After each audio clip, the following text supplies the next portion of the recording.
Hello, good morning to all of you. स्वागत है आपका इलेक्ट्रिकल इंजीनियरिंग की लेक्चर सीरीज में। इस लेक्चर में हम डिस्कस करने जा रहे हैं इलेक्ट्रिक फ्लक्स क्या होता है और उसका सिग्निफिकेंस यूज करेंगे अपन गॉस लॉ के अंदर। सो मेन जो हमारा फोकस है वो अपना समझना चाहिए कि इलेक्ट्रिक फ्लक्स के बारे में समझेंगे कि ये क्या होता है, ये किस तरीके से बिहेव करता है और क्या इसका कंसेप्ट होता है। मान लीजिए कुछ इस तरीके से, मान लीजिए एक ट्यूब है, एक वाटर का ट्यूब है लाइक दिस, और इस ट्यूब के अंदर अगर पानी फ्लो हो रहा है like this, acidic water, acidic water, और ट्यूब के अंदर अगर ये पानी जाएगा तो पानी बाहर भी आएगा, तो ये पानी इसका बाहर आ रहा है। ओके, इस ट्यूब की ये डायरेक्शन है, इसमें मैग्नीट्यूड है, इसकी डेंसिटी है। तो this water is called basically as a vector quantity. और चूंकि ये बाहर निकल रहा है और आपने इधर एक बॉक्स लगा दिया और इसको स्टोर कर दिया, ये पानी आपने यहाँ स्टोर कर लिया, तो अब ये पानी था, जो ये पानी ट्यूब से निकल गया, स्टोर हो गया, it should be scalar quantity, because अब इसमें कोई डायरेक्शन नहीं है, केवल मैग्नीट्यूड है, एक मास है, एक वॉल्यूम है, लेकिन कोई डायरेक्शन नहीं है। ये एक यूनिफॉर्मली यहाँ पे स्टोर हो गया। डेट मीन्स पानी तो सेम था, लेकिन वेक्टर क्वांटिटी किस में कन्वर्ट हो गई, मेरी स्केलर क्वांटिटी के अंदर। This is the significance to convert vector quantity को अगर स्केलर क्वांटिटी में कन्वर्ट करना है, तो ये सिग्निफिकेंस है कि पानी वही था जब ये पहले ट्यूब में फ्लो हो रहा था, वो पानी एक वेक्टर फॉर्म में था, इसमें डायरेक्शन भी थी, इसका मैग्नीट्यूड भी था, एक वेलोसिटी की वेलोसिटी थी और उसका मैग्नीट्यूड और डायरेक्शन था कि यहाँ से जाएगा, यहाँ से निकल जाएगा। बट अगर यही पानी अगर यहाँ इसी एक बकेट में मैं स्टोर कर दूं, तो वही क्वांटिटी जो कि पहले वेक्टर थी, क्या बन गई, स्केलर। सेम चीज होती है इलेक्ट्रिक फ्लक्स के अंदर। किसी भी वायर में अगर ये करंट, ये फ्लक्स मान लीजिए ये वाटर जो फ्लक्स के फॉर्म में है, अगर ये फ्लक्स अगर फ्लो हो रहा है, तो जब ये फ्लो हो रहा था किसी भी कंडक्टर में, तो उसमें एक उसका मैग्नीट्यूड था और डायरेक्शन था। बट अगर इसको कहीं स्टोर कर दूं फ्लक्स को, that mean it should be vector quantity. Okay, अगर मैं कह सकता हूँ इलेक्ट्रिक फील्ड जो जा रही है, it's called electric lines of forces. Basically एक इलेक्ट्रिक फील्ड को ये अपन क्या बोलते हैं, फ्लक्स बोलते हैं। इलेक्ट्रिक फील्ड मतलब इलेक्ट्रिक लाइंस, इलेक्ट्रिक लाइन मतलब इलेक्ट्रिक फ्लक्स। तो इलेक्ट्रिक फील्ड जो यहाँ से फ्लो हो रही है और जो ये फ्लक्स यहाँ उसको स्टोर कर ले, तो क्या बन जाएगा, ये वेक्टर क्वांटिटी, सो स्केलर। यानी कि flux is a basically nothing but A scalar quantity, it is a scalar quantity. और प्रूव करते हैं, फ्लक्स डिपेंड करता है इलेक्ट्रिक फील्ड पे, जितनी ज्यादा इलेक्ट्रिक फील्ड होगी उतना मेरा वही फ्लक्स होगा। प्लस फ्लक्स डिपेंड करता है इस एरिया पे, this is the affective area. मान लीजिए ये बकेट मैंने ऐसे कर दी, इसे थी बकेट, क्या इसमें पानी स्टोर हो पाएगा, नहीं हो पाएगा। क्यों? क्योंकि बकेट में पानी स्टोर यहाँ से होता है, आपने तो उसको उसकी डायरेक्शन ही चेंज कर दी। तो इसका मतलब ये है कि जब इसमें वाटर स्टोर ही नहीं हो पाएगा, तो इसका जो फ्लक्स कितना होगा, जीरो फ्लक्स।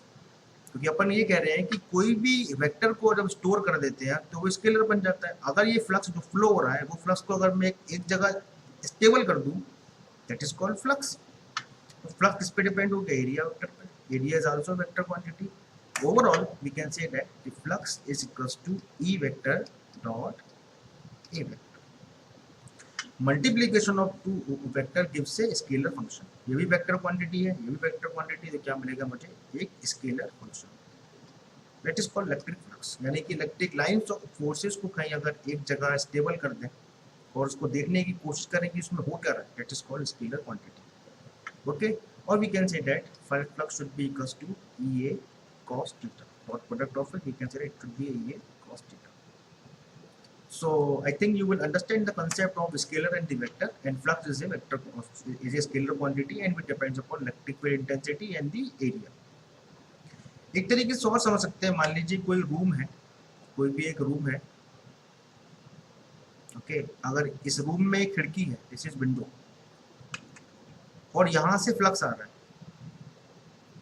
वो फ्लक्स इस रूम में जाके अगर इकट्ठा हो जाता है, मतलब इस रूम में अगर हवा आ रही है, एयर जो आ रही है, वो मान लीजिए फ्लक्स है, और वो एयर आके इस रूम में इकट्ठी हो गई, तब जो एयर फ्लो हो रही थी खिड़की की तरफ, विंडो की तरफ, तो वो एक वेक्टर क्वांटिटी जिसको बोल रहे हैं फ्लक्स। लेकिन जब वो इस रूम के अंदर स्टोर हो जाएगी, that means we call as a scalar quantity.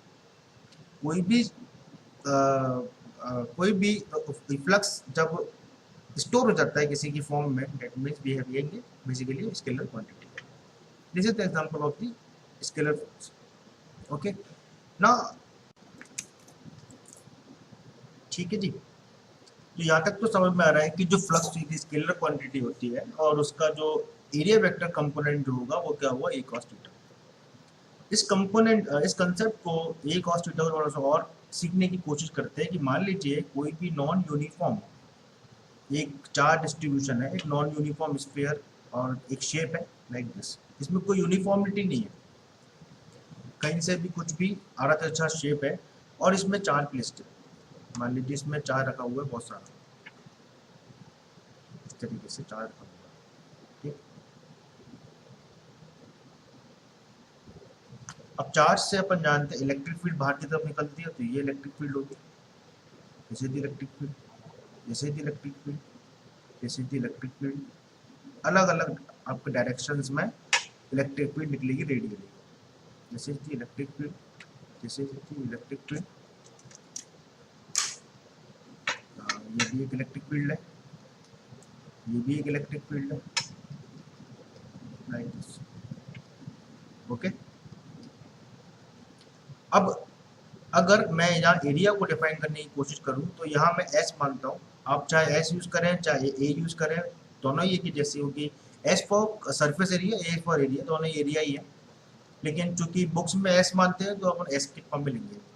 So we can say that phi equals to E dot S cos theta, ठीक है। अब ये एस क्या है, ये पूरा सरफेस एक एस है। अगर एक स्मॉल एलिमेंट इधर अपन ले लें, that here this is the called the small element, this is called ds, this is the small element। Her point पर जहाँ पे इलेक्ट्रिक फील्ड निकल रही है वहाँ एक स्मॉल एलिमेंट ले लीजिए like this. Okay, small element का एरिया वेक्टर क्या होगा, सरफेस का एरिया वेक्टर उसके एलिमेंट से 90 डिग्री एंगल पर होता है। लेट्स सपोज ये कोई सरफेस है, इसका एरिया वेक्टर क्या होगा, इसके 90 डिग्री एंगल पर। जिस तरीके से ds एक सरफेस है, इसका एरिया वेक्टर क्या होगा, basically making an angle of 90 degree, this is the area vector of this, this is the ds vector. ये इलेक्ट्रिक फील्ड है, इसका एरिया वेक्टर क्या होगा, this is the ds which making an angle of 90 degree with respect to surface. ये area vector और electric field same direction में नजर आ रहे हैं, तो ये क्या इसका एरिया वेक्टर। यहाँ भी देख रहे हैं सेम नजर आ रहा है, this is the area vector. यहाँ this is the surface, this is the this is the area vector।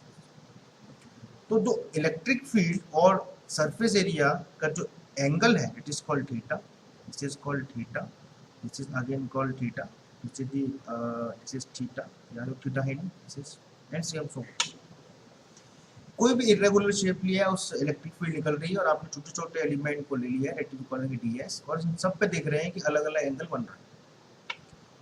जो कंपोनेंट है ई एस कॉस थीटा, क्योंकि आपने यहाँ स्मॉल फ्लक्स लिया है तो we can say that D phi equals to D S, और वी कैन से दैट अगर किसी स्मॉल एलिमेंट को कंसीडर करें, यहाँ एक स्मॉल एलिमेंट कंसीडर किया है, तो उससे निकलने वाला फ्लक्स डी फाई होगा। Electric field it should be A D S cos theta. तो डी एस कॉस थीटा जो कंपोनेंट आया है वो किसके अलावा है, इलेक्ट्रिक फील्ड के अलावा। Okay, so we can say that this is called ds cos theta, here we can say that this is called ds cos theta। Similarly और भी जहां अगर भी आएंगे cos theta, तो ds cos theta जो कंपोनेंट है वो इलेक्ट्रिक फील्ड के अलावा आएगा, यानी कि डॉट प्रोडक्ट अपने को ये बताता है कि सेकेंडरी कंपोनेंट, ये जो कंपोनेंट है प्राइमरी के ही अलावा आएगा। अगर इलेक्ट्रिक फील्ड यहाँ आ रही है, इधर जा रही है, तो ds cos theta कंपोनेंट उसी के अलावा अपने को ब्रेक करना पड़ेगा, the concept of the cos for the dot product. So we can say that d phi should be equals to e ds cos theta। किसी स्मॉल एलिमेंट में जो फ्लक्स निकल रहा है वो आप निकाल लें। अगर मैं इसको इंटीग्रल कर लूँ इस तरीके से e dot ds cos theta, तो आप देखेंगे कि इस पूरे सरफेस से कितना फ्लक्स निकल रहा है। आपने एक छोटा सा एलिमेंट ले लिया डी फाई, इससे फ्लक्स निकल रहा था एडीएस कॉस थीटा, और आपने इसको इंटीग्रल कर दिया over the whole length by using the integral concept, we can easily calculate the how much flux is flowing in this closed surface. इस पूरे सरफेस से जो कि इरेगुलर शेप से कितना फ्लक्स निकल रहा है वो अपन निकाल सकते हैं. This concept is been experimented by the Faraday's law and can easily put the theory by the Gauss law. तो गॉस लॉ ने ये बताया कि गॉस लॉ ने अपने को ये बताया कि electric flux links to the closed surface is 1 upon epsilon times of the charge enclosed by the surface called Gauss law. Gauss law ने ये बताया कि total flux should be equal to the closed integral of E dot ds cap. Flux should be equal to E dot ds cap, which should be equal to the Q by epsilon. Gauss law ने अपने बताया कि किसी भी irregular close surface से, मान लीजिए कोई भी इरेगुलर शेप है, जरूरी नहीं कि रेगुलर शेप हो, जितना भी चार्ज इसके अंदर रखा हुआ है, जितना भी charge,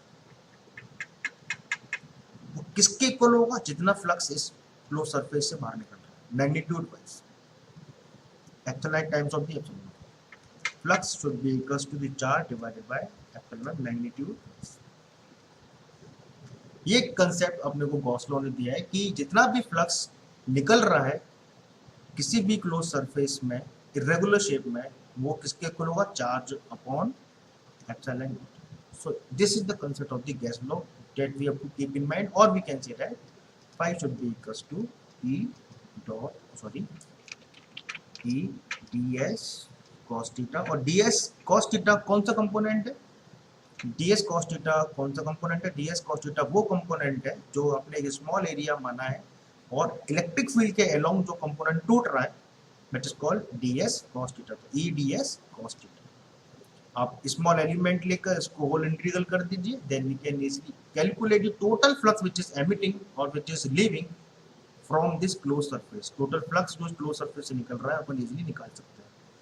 this is the concept that we are going to discuss in the Gauss law like this. ठीक है ना.